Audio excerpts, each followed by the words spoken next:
Ada seorang muslimah di Amerika, dia tinggal di sebuah pemukiman di Amerika itu, yang di situ banyak geng-geng penjahat. Orang-orang yang berkulit hitam yang tiap hari memerkosa, membunuh orang, saling perang.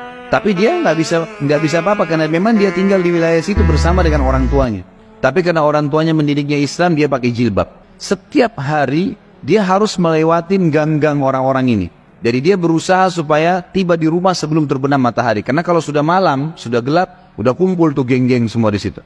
Ringkas cerita adalah, cerita kisah nyatanya, muslimah ini pulang dari kampusnya agak malam pada satu hari. Sudah gelap, dia nggak punya pilihan. Harus melewatin gang-gang yang penuh dengan orang-orang jahat ini. Dia bilang, saya waktu mau lewatin gang itu menuju ke apartemen saya, rumah susun orang tua saya, ada satu perempuan di depan saya kelihatannya bukan muslimah, tidak tutup aurat, lagi lewat juga di gang situ. Tiba-tiba saya lihat dengan mata saya dikeroyokin oleh laki-laki itu. Dipegangin, ditarik dengan paksa, dimasukkan ke dalam sebuah tempat dan terdengar suara teriak-teriak, kemungkinan diperkosa. Dan mereka sudah punya tim, jadi yang narik ke dalam itu beberapa orang nanti diperkosa, yang lainnya berdiri di depan gang, seakan-akan tidak terjadi apa-apa.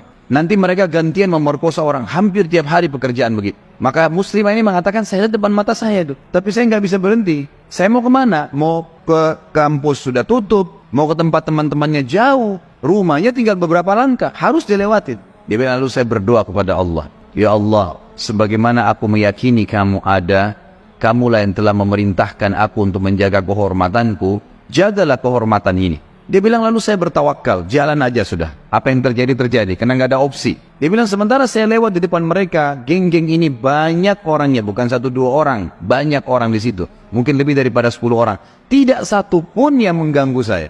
Nggak satu pun mengganggu saya. Dan waktu saya lewat, mereka pada buang muka. Orang-orang ini pada buang muka. Saya jalan sampai melewatin gang itu. Kebetulan rumah orang tua saya berhadapan dengan kantor polisi. Lalu saya datang kantor polisi itu, lalu saya berkata, tadi ada kejadian begini, ada perempuan diperkosa di sebelah sana. Polisi pun akhirnya menerima laporan tersebut, lalu memeriksa, kena dekat, betul terbukti ditangkap, masih ada perempuan tadi dan memang diperkosa. Akhirnya ditangkap semua nih penjahat-penjahat ini. Sementara ditangkap, dia bilang, waktu masuk di kantor polisi, mereka tahu saya yang lapor. Tapi mereka setiap lihat saya pasti buang muka. Kayak orang, bukan buang muka karena marah ya. Kayak orang yang ketakutan melihat saya, dia bilang. Sampai masuk di penjara semua. Sudah terungkap masalah itu, dia bilang, saya penasaran. Saya bilang sama polisi setelah itu, bisa nggak saya sebelum pulang, saya mau temuin penjahat-penjahat itu. Kata polisi, silahkan. Datang ke sana, dikawal, dia datang, dia tanya. Waktu dia bilang, saya masuk ke penjara, semuanya pada tunduk, gak ada yang berani lihat saya. Saya jadi bingung, ada apa sebenarnya, gitu kan? Saya seorang wanita cuma pakai jilbab. Ini penjahat-penjahat terkenal tiap hari perkosa orang, tiap hari bunuh orang, nggak ada yang ditakutin. Maka saya bertanya, saya mau tanya, saya yang melaporin kalian. Maka semuanya ada satu orang yang menjawab mengatakan, kami tahu kalau kamu yang melaporin. Terus kata si perempuan ini, kalian tidak marah dengan saya? Karena ini nanti ke depannya siapa tahu mereka lepas dendam. Nggak ada yang nyaut, diam aja semuanya.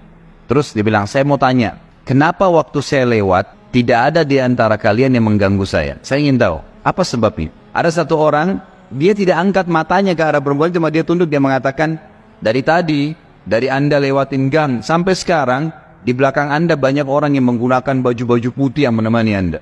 Dan badannya besar-besar, kami takut. Perempuan ini bilang, saya tiba-tiba gemetar, hampir jatuh. Kaget dengan informasi itu. Tapi itu kisah nyata, gitu kan? Kisah nyata. Dia bilang pun, kalau begitu baiklah, dia keluar, lalu dia ceritakan kepada keluarganya. Tapi apa yang kita ambil pelajaran dari kisah ini? Keyakinan kepada Allah Subhanahu wa Ta'ala mendatangkan pertolongan yang memang tidak masuk di akal manusia.